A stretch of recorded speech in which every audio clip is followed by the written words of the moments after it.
Yield 5 minutes to the gentleman, Mr. Massie. Thank you, Madam Chairwoman.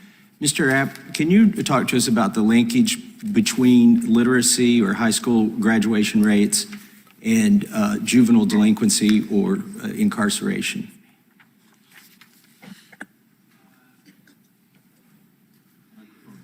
Microphone. I think there might be some correlation, but I have to say that literacy is not the most important thing when you're talking about violence reduction. What you're talking about are individuals who are deeply disconnected from education, deeply connected to the criminal justice system, and you need a sort of all hands on deck approach for those individuals. Literacy generally, of course, is extremely important, but it's not central to violence reduction. How is education correlated, or why do they lose interest or become disconnected from the educational system?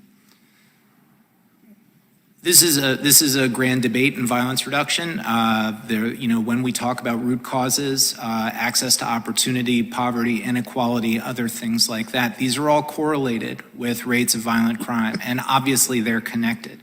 But in terms of what yields the most direct, measurable, and concrete outcomes in terms of saving lives this year, next year, the following year, you have to focus on where the problem is concentrated. And so, obviously, we need massive investments, I believe, in education, housing, literacy, and these other things. But they're not a substitute for the immediate interventions that we need right now. Thank you. Mr. Lehman, can you speak to this topic? And is it just a correlation, or is there causation between lack of literacy or lack of high school diplomas, graduation tied to incarceration rates or juvenile delinquency? I can't, I think, make any stronger claims than Mr. Apt, although I agree with everything that he said. Certainly, the complexity of untangling, there's a complexity of untangling root causes of propensity to offend or risk of offending. But he is right that those individuals who take up the overwhelming majority of criminal justice system's resources in terms of the frequency of their offending and severity of their offending, their primary problem is not just access to education, it's not just any one particular vector. So, I think certainly there's a correlation. I think that there are many other levers that one could pull other than education, even while saying that education is very important in general to society. So according to the National Adult Literacy Survey, 70% of all incarcerated adults cannot read at a 4th grade level. I think there's probably more than just correlation. I think there's some causation there. If literacy corresponds to access to better jobs, to higher paying jobs, then obviously, income levels are tied to crime as well, and lack of opportunity, as you mentioned, is a factor.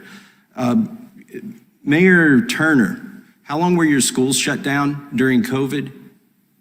They were shut down, I believe, starting in April of 2020 through the rest of that academic year. And I think in the following academic year, they reopened. We encouraged them all to reopen.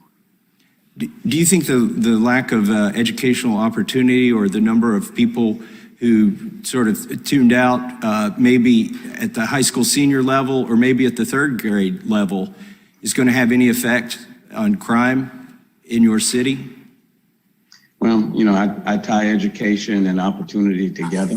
And if people are falling behind and not getting what they need from an educational point of view, it certainly puts them at a disadvantage and reduces the number of opportunities that are made available, and it could lead to increased crime. I think the more people that receive the education, the better they will be, and I do think it is one of the deterrents to crime.